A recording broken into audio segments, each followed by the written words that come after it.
인연이란 게 존재한다고 믿으세요? 전 예전엔 믿지 않았어요. 하지만 지금은, 이제는 인연이란 게 정말 있다는 생각이 들더라고요. 아니, 이젠 믿을 수밖에 없게 됐달까요? 솔직히 말하자면 저도 잘 모르겠어요. 하지만 여러분도 제 이야기를 들어보시면 아마 와, 진짜 인연이구나 하실 거예요. 궁금하시다면 제 이야기 좀 들어보실래요? 좀 불쌍한 이야기일 수도 있지만요. 저는 고아로 자랐어요. 나중에 서류상으로 알게 된 사실인데 제가 2~3살쯤 됐을 때 거리에 버려져 있는 걸 누군가 발견해서 신고했고 그렇게 제가 자란 윤송 보육원에 보내졌다고 해요. 제 부모님은 저를 버리신 거죠. 중간에 입양도 몇 번 됐었는데 제가 너무 울고 적응을 못해서 2번이나 다시 돌아온 후엔 더 이상 입양이 되지 않아 보육원에서 지내게 됐어요. 그래서 학교에 들어가기 전까진 원장 선생님을 엄마라고 불렀던 것 같아요. 선생님은 저를 많이 안아주시고 예뻐해 주셨지만 그 사랑이 제 것만은 아니었기에 항상 마음 한켠에 풍선이 터진 것처럼 허전하고 아팠어요. 그땐 왜 그런지 이유를 알 수 없었죠. 하지만 곧 알게 됐어요. 학교에 다니기 시작하니까 다른 아이들에겐 온전히 그 아이들만 예뻐해주는 부모님이 계시더라고요. 가끔 한부모 가정인 친구들도 있었지만 저처럼 보육원에서 자란 아이는 전교에서 저밖에 없었던 것 같아요. 항상 제가 허전하고 아픈 이유를 알고 나니 견딜 수 없는 상실감과 두려움에 주변 눈치가 보였어요. 다른 아이들이 제가 부모님 없는 고아라는 걸 알면 더 무시당할 것 같아서 항상 그 아이들보다 더 잘하려고 노력했어요. 몇 벌 안 되는 옷이었지만 깨끗하게 입고 자주 갈아입으려 했고 꼬질꼬질하지 않게 늘 씻으려 애썼어요. 하루는 제가 저녁 먹기 전 놀이 시간에 세수를 열심히 하고 있는데 원장 선생님이 이따 자기 전에 씻으면 될 텐데 왜 자꾸 세수만 하고 있니? 라고 물으셨어요. 그때 제가 원장님, 저는 반짝반짝 빛나고 싶어요. 그래서 우리 반에서 제일 돋보이고 싶어요 라고 대답했대요. 아마 다른 아이들에게 뒤처지고 싶지 않다는 의미였겠죠. 그때 너무 마음이 아프셨는지 원장 선생님은 지금도 그 이야기를 하실 때가 있어요. 어린애가 고아라는 게 얼마나 상처였으면 그렇게 말했을까. 너를 키우면서 가장 마음 아팠던 순간이었어라고요. 그러다 제가 받아쓰기에서 100점을 받고 다른 시험들도 모두 100점을 받으니 담임 선생님도 저에 대한 관심이 높아졌어요. 다른 아이들도 저를 100점맨이라고 부르며 생일 파티에 초대하고 놀이에도 끼워주더라고요. 그래서 공부만 잘하면 나도 다른 사람들이 좋아하는 사람이 되겠구나라고 생각하게 됐어요.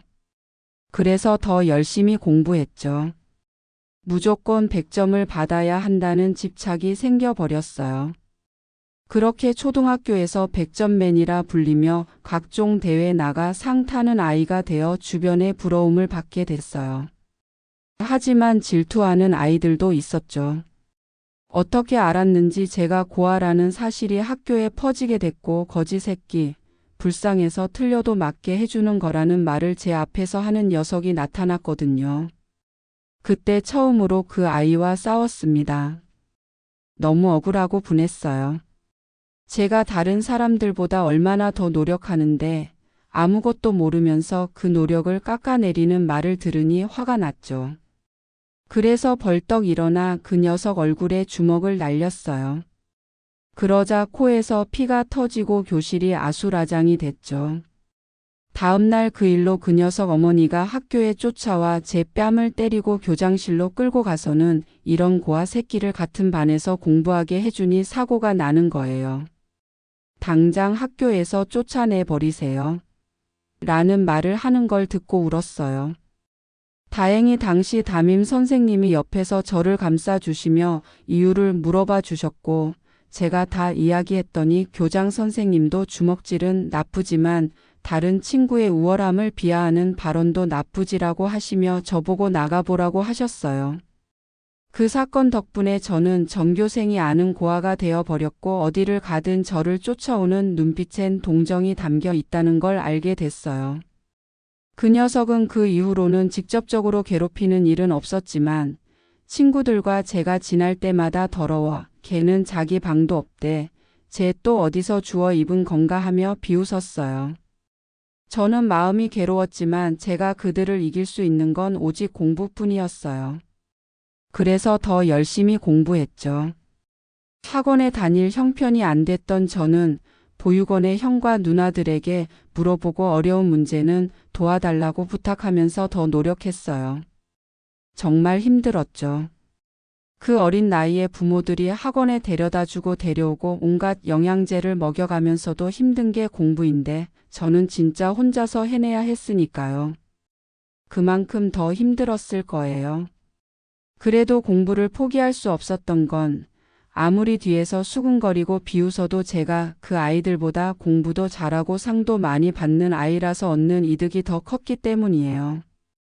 그리고 고아이기 때문에 그런 성취들이 더 높이 평가받고 제가 더 빛나는 존재가 된다고 믿었거든요. 그래서 공부는 제 존재의 전부가 되어버렸어요. 중학교 시절엔 반배치고사부터 전교 1등을 놓치지 않았어요. 중학교에서도 그 녀석 무리는 저를 향한 조롱을 멈추지 않았지만 저는 신경 쓰지 않았어요. 아니, 대꾸해 줄 시간이 없었어요. 초등학교 때보다 공부할 양이 더 많아졌고 온갖 대회에 나가 상 타느라 바빴으니까요. 속으로 너희들이 아무리 그래봤자 날 부러워하는 패배자일 뿐이야. 너희가 가진 거라곤 엄마 아빠뿐이잖아라고 비웃게 됐었어요. 그럼에도 제 마음 한켠엔 여전히 허전함이 있었어요. 그 허전함이 느껴질 때면 더 열심히 공부했죠.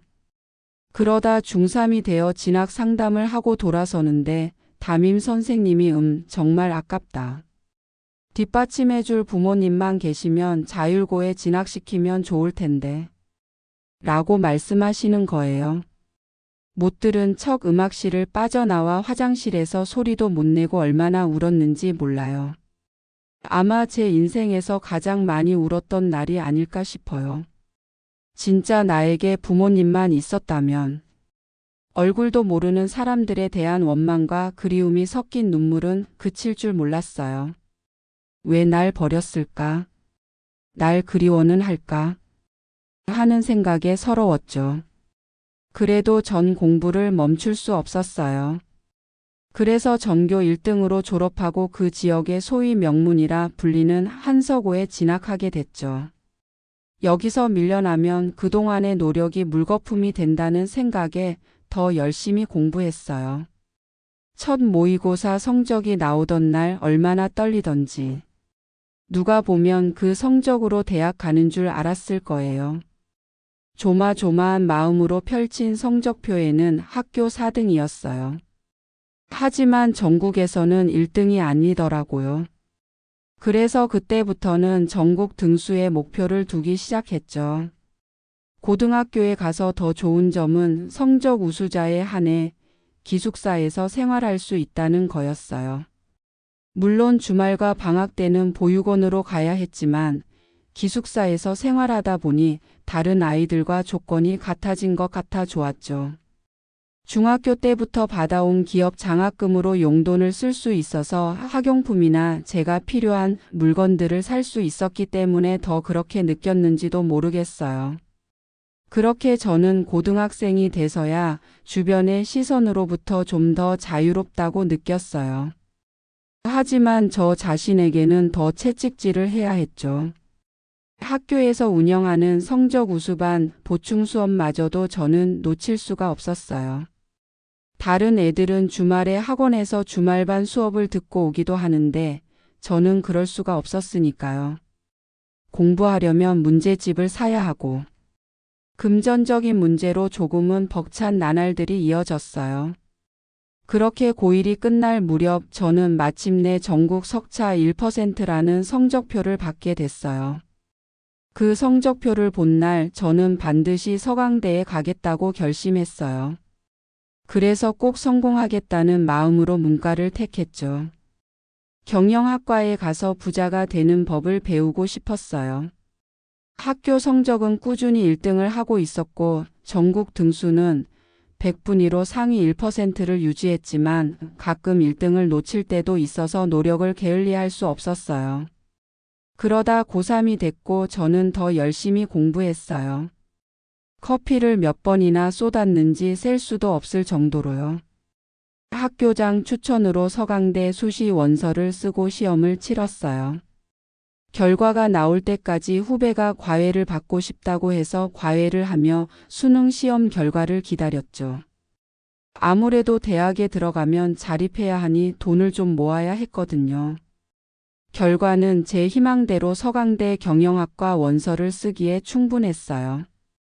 전국 등수 1등은 못했지만 100분위 상위 1%를 유지했기 때문이었죠. 원서 접수를 하고 오니 서울이라는 곳이 얼마나 크던지 약간 겁이 나기도 했어요. 그래도 할 수 있다라는 다짐을 하며 면접 날을 기다렸죠. 면접 날에 맞춰 근처에 지낼 만한 곳도 대충이라도 살피고 와야겠다고 생각하며 지냈어요. 윤송 보육원 원장님은 걱정이 많으셨어요. 왜냐하면 졸업과 동시에 저는 퇴소자가 되어 더 이상 보육원에서 지낼 수 없게 되기 때문이었죠. 정착금 500만 원과 그동안 받은 장학금 모아놓은 걸 가지고 보육원을 나가면 저는 이곳에서 더 이상 지원을 받을 수 없게 되는 거였으니까요. 방 구할 준비를 하면서 여러 가지를 동시에 준비하다 보니 정신이 없었지만 그래도 행복했어요. 그동안의 제 노력을 인정받고 제 꿈에 더 다가가고 있다고 생각했거든요. 면접을 위해 전날 미리 출발해 근처에서 자고 면접을 보기로 결정하고 짐을 꾸리고 있었어요. 그런 저를 보고 원장 선생님은 말없이 제 손을 잡고 토닥토닥 해 주셨어요. 그 의미가 무엇인지 말하지 않아도 느껴져 눈물이 나더라고요. 그런 저를 꼭 안아주시며 잘 다녀와라 하시는데 그 말이 너무 텅 빈 것 같은 느낌이라 더 마음이 아팠어요. 그렇게 저는 가벼운 발걸음과 아쉬움이 뒤섞인 채로 서강대로 향했어요. 그런데 불행은 저를 끝까지 떠나지 않더라고요. 숙소로 정한 여관 앞에서 지갑을 찾았지만 어디에서도 지갑은 나타나지 않았어요. 그날 묵을 여관비와 다음날 서강대까지 갈 차비가 모두 그 안에 있어서 머리가 하얘지더라고요. 지하철역까지 몇 번을 오가며 혹시나 떨어졌나 살폈지만 없었어요. 혹시나 싶어 지하철역 화장실도 다시 가봤는데 제 지갑이 변기 뒤쪽에 올려져 있더라고요. 얼른 지갑을 주워 안에 있던 돈을 확인했지만 없었어요. 생각해보니 화장실을 나서며 이상하게 밀착되어 부딪힌 남자가 있었는데 아무래도 그 남자가 소매치기였나 봐요. 갑자기 갈데 없이 갇혀버린 저는 어떻게 해야 할지 막막했어요. 면접을 봐야 하는데 차비마저 없으니 정말 하늘이 무너지는 것 같았죠. 눈물이 나더라고요. 정말 바보처럼 찔끔거리며 길을 헤맸어요. 길도 몰라 서강대까지 어떻게 가야 할지 고민스러웠는데 딱히 방법이 없었어요. 일단 서강대 쪽으로 걷자고 생각했어요. 그래야 면접은 볼 수 있을 테니까요. 지나가는 사람들에게 길을 물어가며 걷고 또 걸었어요. 그러다 보니 어느새 깜깜한 밤이 되었고 주변엔 사람도 없이 고요해졌어요. 그리고 너무 지쳐서 더 이상 걷기도 힘들었죠. 그래서 근처에 보이는 아무 벤치에 앉았어요. 벤치에 앉아 주변을 둘러보니 높은 건물들이 눈에 들어오더라고요. 아파트 단지였어요. 안으로 들어가면 놀이터 정자에서라도 좀 누울 수 있을 것 같아 단지 안으로 향했죠. 다행히 아파트 놀이터에 정자가 있더라고요. 정말 다행이다 생각하며 가방을 내리고 앉았어요. 추운 겨울 바람이 코트와 교복 사이로 스며들어 춥긴 했지만 그래도 누울만 하다라고 생각했죠. 서강대 면접만 무사히 보면 될 것 같은데 왜인지 자꾸 눈물이 났어요. 그동안 힘들게 했던 공부들이 수포로 돌아갈까 두려웠어요. 바보처럼 불이 켜진 다른 집들의 불빛을 보자니 더 서러워서 엉엉 울었어요. 그러고 있는데 누군가 제 얼굴에 불빛을 비추며 거기 누구요? 라고 하는 거예요. 얼굴을 찌푸리며 그쪽을 바라보니 경비 아저씨 한 분이 서 계시더라고요. 그래서 얼른 가방을 끌어안고 죄송합니다. 라고 말했어요. 그러자 아저씨가 제 쪽으로 걸어오며 학생인가? 왜 여기 있어? 추운데. 엄마도 찾았어? 라고 하시더라고요.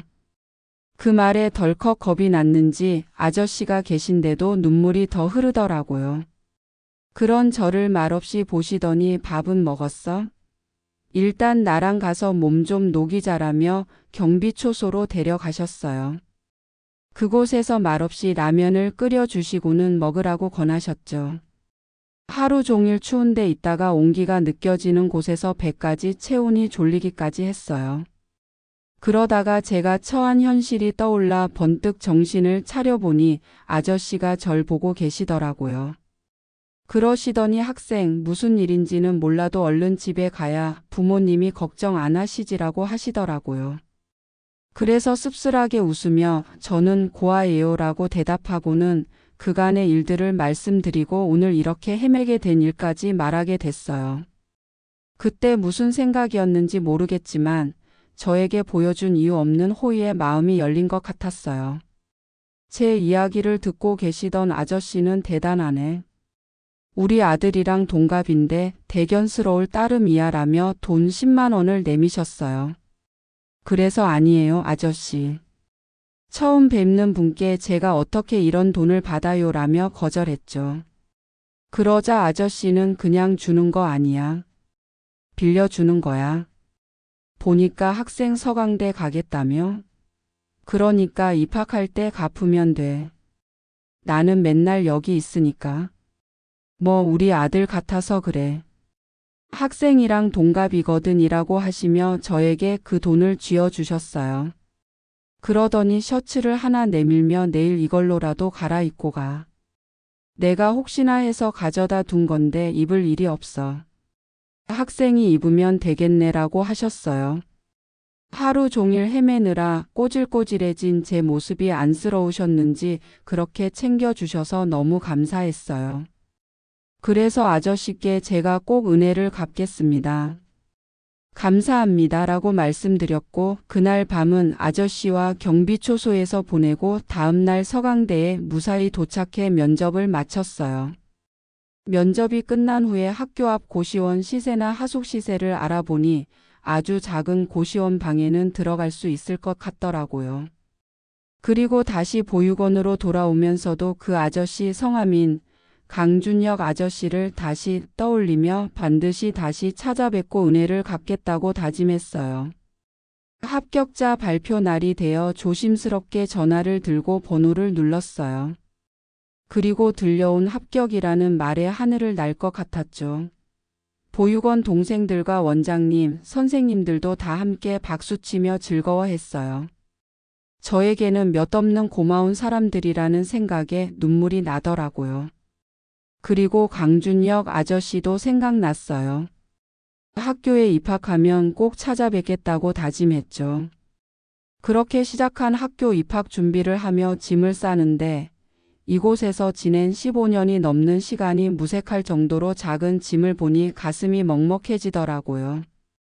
그간에 공부했던 책들을 버리고 나니 옷가지와 사진 몇 장, 쓰던 필통뿐이라 박스 2개에 나누어 담은 것이 제 전부였어요. 그 안에는 강준혁 아저씨가 주신 셔츠도 들어 있었죠. 보육원을 나서는 날 원장님이 봉사자분께 부탁해 놓으셔서 제가 이제부터 묵게 될 고시원 앞으로 데려다 주기로 했어요. 눈물 글썽이시는 원장님을 뒤로하고 보육원을 빠져나오는 차 안에서 저 역시 눈물을 흘렸어요. 원장님께 했던 말처럼 꼭 성공해서 찾아오겠다고 다시 다짐하기도 했어요. 그렇게 시작된 제 대학생활 역시 치열했어요. 전액은 아니어도 반액 장학금을 받은 덕에 등록금 걱정이 조금 줄었지만 앞으로 생활을 위해서는 돈을 벌어야 했으니까요. 그래서 좀 부유한 동네로가 과외 전단지를 붙였어요. 서강대 경영학과라는 간판이 있어서인지 과외하겠다는 연락이 꽤 많이 오더라고요. 그렇게 수업을 듣고 과외를 하고 또 제 공부를 하느라 처음에는 정말 정신이 없었어요. 다들 MT나 미팅, 친구들과의 소소한 친목 도모 같은 건 생각도 못했죠. 그러면서도 강준혁 아저씨는 잊지 않고 있었어요. 꼭 다시 만나고 싶기도 했고요. 그렇게 첫 번째 여름방학이 되어서야 저는 강준혁 아저씨에게 셔츠와 제가 산 운동화를 가지고 그 아파트를 다시 찾았어요. 경비초소에 들러 여쭤보니 아직 출근 전이에요. 이시 교대식이니 그때 기다리세요 라고 하시더라고요. 다행이다 싶어 처음 그 정자에서 기다렸죠. 시간이 되어 다시 경비초소로 가니 아저씨가 계시더라고요. 반갑게 맞아주시는 그 미소에 저도 웃음이 번졌어요. 은혜 갚으러 이제야 오네라며 웃으시는 아저씨께 셔츠와 운동화 돈 10만 원을 드렸어요. 이건 빌려주신 셔츠고요. 이건 아저씨께 갚아야 할 돈이고요. 이건 제 나름의 이자예요 라는 말과 함께 건넸죠. 아저씨는 운동화를 보시며 아이고 이런 걸 뭐 사왔어. 내 발 사이즈는 어떻게 알고? 라고 하시더라고요. 그래서 비싼 거 못 샀어요. 저도 아직 학생이라. 사이즈는 그때 아저씨가 신고 계셨던 슬리퍼 사이즈로 샀어요. 저랑 발 사이즈가 같으시던데요 라고 말씀드렸어요. 그러자 그 눈썰미가 대단하네라며 운동화를 신어보시고는 너무 좋아하시더라고요. 너무 잘 맞는다며 잘 신을게라고 하시면서요. 그렇게 인사를 하고 제 휴대전화 번호를 드리고 아저씨 번호도 받아서 돌아왔어요. 돌아서는 저에게 아저씨는 너무 대견해서 주시는 거라며 또 10만 원을 제 주머니에 넣어 주시더라고요. 계속 거절하던 저는 그 돈을 받을 수밖에 없었어요. 아저씨 집에 와서 돈 가져가고 또 나 보러 와. 그러면 돼. 우리 그렇게 지내자고 하시는 거예요. 왜인지 모르겠지만 저에게 친척이라도 생긴 것 같은 기분이라 선뜻 거절하지 못했던 것 같아요. 다시 한번 마음이 따뜻해지는 기분이었죠. 그리고 막연하게 저에게 아버지가 계셨다면 이런 느낌일까 하는 생각도 했던 것 같아요. 강준혁 아저씨는 그렇게 저에게 은인이자 마음을 조금은 나눌 수 있는 사람이 됐어요. 그렇게 아저씨랑 가끔씩 밤에 야식도 먹고 문자로 안부도 주고받으며 지냈어요. 항상 좋은 말씀을 해주시고 쉼없는 제 삶을 응원하시면서도 안타까워해 주시는 그 마음이 그저 좋았던 것 같아요. 그렇게 시간은 흐르고 3학년이 됐을 때 그간 과외를 하던 학생이 고3이 되었어요. 그 동생이 중3이라 함께 봐달라고 해서 일주일에 3-4회 정도 가는 집이었는데 하루는 그 집 어머니께서 입주 과외 선생을 해보는 게 어떻냐고 이야기하시더라고요. 민준이 내가 워낙 애비는 아이들의 드라마를 봐야 하니 방도 드리고 밥도 드릴게요. 아이들이 선생님하고 공부하면 너무 잘 된다고 그랬어요 라고 하시는 거예요. 학생에게 전해 듣기로는 아버님이 자수성가하신 사업가이신데 성적도 굉장히 중요하게 여기셔서 학벌도 많이 따지신다고 했던 게 떠오르며 이유를 알 것 같았어요. 사실 저에게는 너무 좋은 조건이었지만 왠지 남의 집 꼬리를 내리고 사는 것 같아 망설여졌어요. 그러자 선생님 프라이버시는 걱정 마세요. 우리 집 지하층이 별채처럼 따로 입구가 나 있거든요. 선생님 지내시는데 불편함 없게 내가 다 해놓을게요. 수업 시간만 아니면 우리가 간섭도 안 할게요 라며 절 설득하시더라고요. 그래서 수락하기로 하고 다른 과외는 모두 정리했어요. 저도 차츰 취업 준비까지 함께 하려면 어느 정도 정리를 해야 한다고 생각하고 있었으니까요. 저는 고아라 군대도 면제라서 빨리 취직해 자리 잡고 싶었어요. 그래서 보육원 동생들도 도와주고 혹시나 어디선가 살아 있을지 모르는 부모를 찾아 보여주고 싶었거든요. 저는 아직도 궁금했어요. 그 사람들은 어디서 어떻게 살길래 한 번도 저를 찾지 않는지.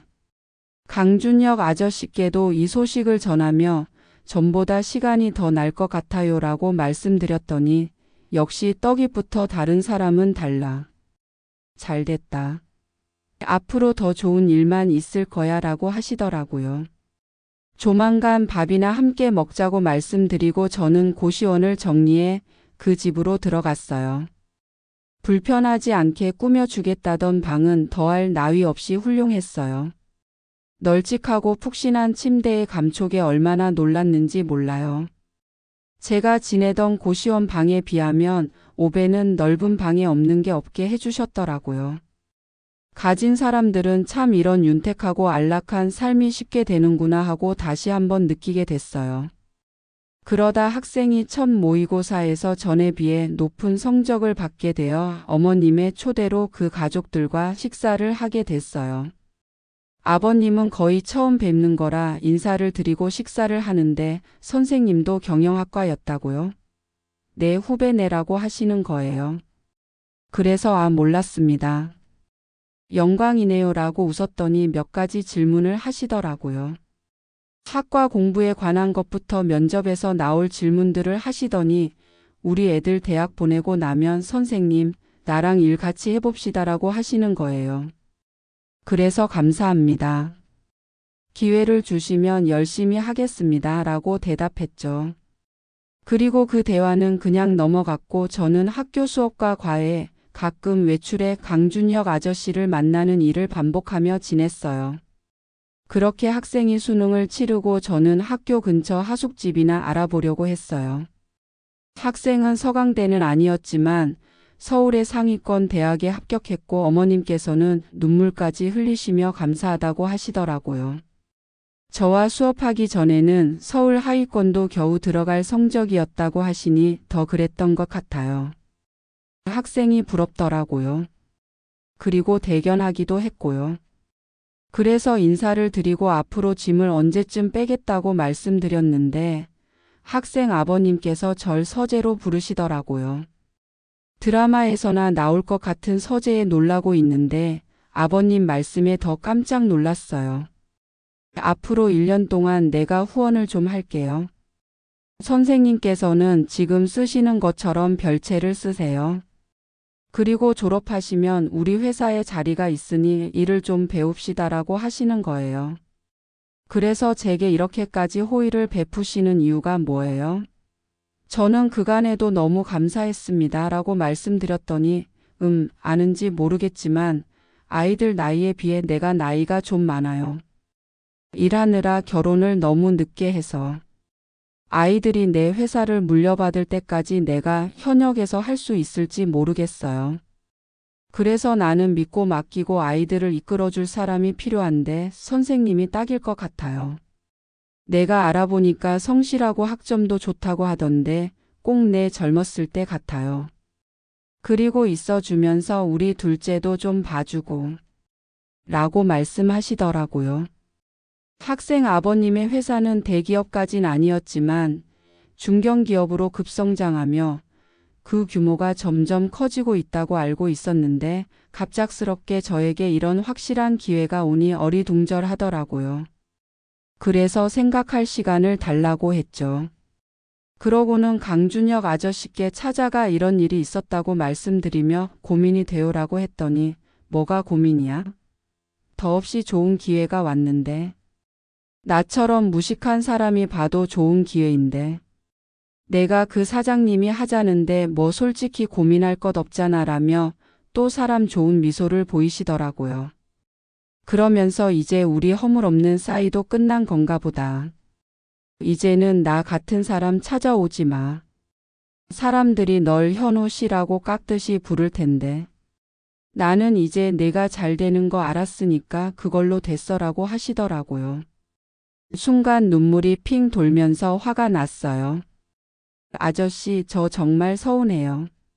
어떻게 그렇게 말씀하실 수 있어요? 라며 울먹였더니 제 팔을 꼭 잡아주시더라고요. 나처럼 무뚝뚝한 사람이랑 이제 안 어울려. 아니, 전부터 안 어울렸어. 나야 내 이야기를 들으면서 너무 좋았지. 그런데 현우 씨는 잘나고 더 대단한 사람들하고 어울릴 건데 나 같은 사람이랑은 이제 그만 만나. 이만하면 은혜도 갚고도 남았어라며 눈물을 보이셨어요. 괜히 반항심이 들고 화도 났어요. 그래서 눈물을 닦으며 그래요, 알았어요. 저 그렇게 파렴치한 사람 만드세요. 저 이제 다시 안 찾아올게요 라며 일어나 버렸어요. 그때 그러면 안 됐는데. 그냥 웃으며 농담처럼 넘겼어야 했는데. 그렇게 한 달 정도 지난 후 아저씨를 찾아가 봤지만 이미 일을 그만두셨더라고요. 전화를 해도 없는 번호라고만 나오고요. 3년을 꼬박 만나면서도 아저씨 집도 모르니 찾을 길이 없었어요. 관리사무소에 문의해 봐도 주소지를 알려줄 수 없다며 안 알려주시더라고요. 그렇게 시간이 흘러 졸업을 하게 됐어요. 원장님을 모셔와서 졸업식을 함께 했죠. 아저씨 생각도 나더라고요. 학생 어머님과 학생들도 와서 축하해 줬어요. 원장님께 그간의 일들을 말씀드리니 너무 감사하다며 학생 어머님 손을 잡고 놓지 않으셨어요. 그리고 저희 회사 생활이 시작됐어요. 회장님 직속 비서실로 입사해 정신없이 바쁜 날들을 보내느라 시간은 더 빠르게 흘러갔죠. 회장님은 전에 말씀하셨던 것처럼 저에게 많은 업무를 맡기셨고 제가 잘 배우기를 원하셨어요. 남들이 보면 꼭 제가 아들이라도 되는 것처럼요. 저는 열심히 배웠어요. 그럴 수밖에 없었으니까요. 어느새 회사에 들어간 지 10년이 지나더라고요. 저에게 수업을 받던 학생들은 어느새 회사로 들어와 아직은 평사원으로 일을 익히고 있고 저는 본부장이라는 직책으로 회장님을 대신해 대부분의 업무와 비즈니스를 살피고 있어요. 회장님은 일주일에 4일, 오전에만 업무를 보시고 나머지는 휴식과 골프에 시간을 보내고 계세요. 물론 큰 업무들은 아직 회장님의 역할이 크지만 회사 내 입지도 대단하시고요. 저에게는 항상 아이들이 다 물려받으면 본부장도 사장단에 앉혀줄 테니까 나 좀 잘 봐줘라며 농담을 하세요. 그런 얘기를 들으면 웃고 말지만 아직까지도 저는 부모라는 존재가 자식을 위해 이렇게까지 하는 사람들인데 도대체 제 부모는 누굴까? 버림받았다는 상처는 성공을 하고 난 후에도 사라지지 않는 멍울이에요. 그 상처는 때로 그렇게 왔다 갔다 하면서 또다시 제게 찾아오는 30년을 저와 함께한 일상이 되어 있었어요. 그러던 어느 날이었어요. 저는 바쁘게 지내다 보니 끼니를 편의점 삼각김밥으로 때울 때가 종종 있어요. 지금이야 살림살이가 좀 나아졌지만 느긋하게 앉아서 밥 먹는 게 사치처럼 지내왔던 시절이라 이동하면서 먹는 삼각김밥이 제겐 안성맞춤이었어요. 게다가 입맛이 고급스럽지 않은 탓인지 저는 그게 그렇게 맛있더라고요. 어려운 시절 생각도 나고 맛도 여러 가지라 질리지도 않고요. 그래서 그날도 삼각김밥 2개와 바나나, 우유 하나를 먹어야겠다 싶어 편의점에 들어가 물건을 들고 계산하려는데 어디서 많이 본 아이 얼굴이 계산기 옆 POS 화면에서 송출되고 있었어요. 제 생각에 이 모습은 다름 아닌 저였어요. 몇 장 안 되는 제 아기 때 사진 속에 제 모습이 분명했죠. 들고 있던 물건들을 내려놓고 자세히 다시 들여다봤어요. 그리고 편의점 직원분께 물었어요. 이 아기, 저랑 닮았죠? 닮은 것도 같고 아닌 것도 같고. 아, 그러자 그래요? 저는 이 아기 속의 아기가 선생님 같은데 그럴 시간 말고 여기 나와 있는 번호로 연락을 해보세요. 아, 예, 그게 더 빠르겠네요 라고 하더라고요. 그래서 그 사진에 있는 연락처에 전화를 했어요. 아동권리보장원이라는 곳이었는데 절 찾는 가족이 있다는 거예요. 심장이 빠르게 뛰더라고요. 어쩌면 이제는 제 가족을 만날 수도 있다고 생각하니 모든 감각이 마비되는 것 같았어요. 연결이 되고 담당자에게 제 어린 시절 사진 같아서 연락드렸습니다. 라고 하니 찾으시는 분은 아버님인데 정말 오랜 시간 걸쳐 찾으셨다고 말씀하시더라고요. 그래서 그분과 자리를 최대한 빨리 만들고 싶다고 의사를 전달한 뒤 먼저 유전자 검사를 했어요. 며칠 후 유전자 검사 결과가 나왔는데 찾으시는 분과 99% 일치했다고 연락을 받았어요. 연락을 받자마자 약속을 잡았죠. 제 이름으로 호텔 식당에 예약을 했어요. 더 멋지게 보이고 싶어 엄청 신경 쓰고 나갔죠. 식당에 들어서자 어딘가 익숙한 분이 앉아 계신 거예요. 바로 강준혁 아저씨였어요. 서로 어리둥절해 바라만 보고 있는데 함께 오신 아동권리보장원 직원분이 아버님이세요라고 하더라고요. 심장이 쿵 하고 내려앉는 것 같더라고요. 아저씨는 절 끌어안으며 아이고 맹구야라고 말씀하셨어요. 그리고 우리는 말없이 서로 껴안고 눈물만 흘렸어요. 이내 진정이 되고 아저씨가 입을 여셨어요. 단 한순간도 널 잊어본 적이 없다. 현우야. 널 찾는 것은 포기했지만 마음으로는 항상 내가 행복하길 빌었단다. 저는 항상 제 부모님이 절 버렸다고 생각했어요. 그래서 부모님을 찾아볼 엄두도 내지 못했어요. 그런데 이렇게 가까운 곳에 제 아버지가 계셨다니. 얼마나 저를 찾았는지 그간 만드신 전단지를 보여주시며 버린 게 아니고 잃어버린 거였다고 하셨어요. 절 낳은 어머니는 얼마 안 가 집을 나갔고 아버지는 일을 다녀야 하니 이웃집 아주머니께 부탁을 드리고 일하러 가셨는데 대문이 열린 틈을 타 제가 나가서 그 길로 못 찾으셨다는 거예요. 하시던 일도 모두 그만두시고 거의 10년 넘게 절 찾아 돌아다니셨고 전단지를 돌리다 교통사고도 당하셨고 그 뒤로는 봤다는 사람도 나타나지 않아 제가 죽었나 생각하셨다고 하셨어요. 그래서 포기하고 가슴에 모든 걸 묻으시고는 경비원 일을 시작하게 되셨대요. 그래도 혹시 모르니 아동권리보장원에 등록해 전국적으로 광고가 나가면 혹시나 연락이 올까 싶어 해뒀다고 하셨어요. 이야기를 다 듣고 나니 진짜 사람 인연이라는 게 있는 것 같았어요. 옆에 두고도 못 알아볼 지경으로 그 간절한 마음으로 우리를 만나게 한 것은 정말 인연이라는 생각이 들었거든요. 그래서 이제는 경비원 일 그만하시고 저랑 사세요라고 했죠. 아버지는 내가 무슨 염치로 그러냐. 나 지금 작은 슈퍼 하면서 살고 있다. 먹고 살만해라며 또 사람 좋은 그 웃음을 지으셨어요. 앞으로 저와 아버지는 더 가까워질 거예요. 아껴야죠. 30년을 떨어져서 지내왔는데 무엇이 우리의 인연을 서로에게 자석처럼 끌어당겨 있는지. 저는 그저 하늘을 보며 감사하다는 생각을 해요. 그리고 앞으로 더 많이 행복해질 거예요. 어렵게 떨어졌다가 다시 만난 만큼 더 열심히 아버지와 아들 역할에 충실하려고 해요. 그간의 고생들을 다 털어버리기 위해서라도 더 열심히 행복해지려고 노력할게요. 여러분들도 더 행복하시길 바랄게요. 긴 글 읽어주셔서 감사합니다. 이 이야기를 들으신 분들 어떠셨나요? 인연이란 참 신비로운 것 같아요. 우리 삶에서 만나는 모든 사람들이 다 의미가 있는 건 아닐지 모르지만 어떤 사람들은 마치 자석처럼 우리에게 끌려오는 것 같아요. 그리고 때로는 가장 힘든 시간을 함께 해준 사람이 사실은 가장 소중한 인연일 수도 있죠.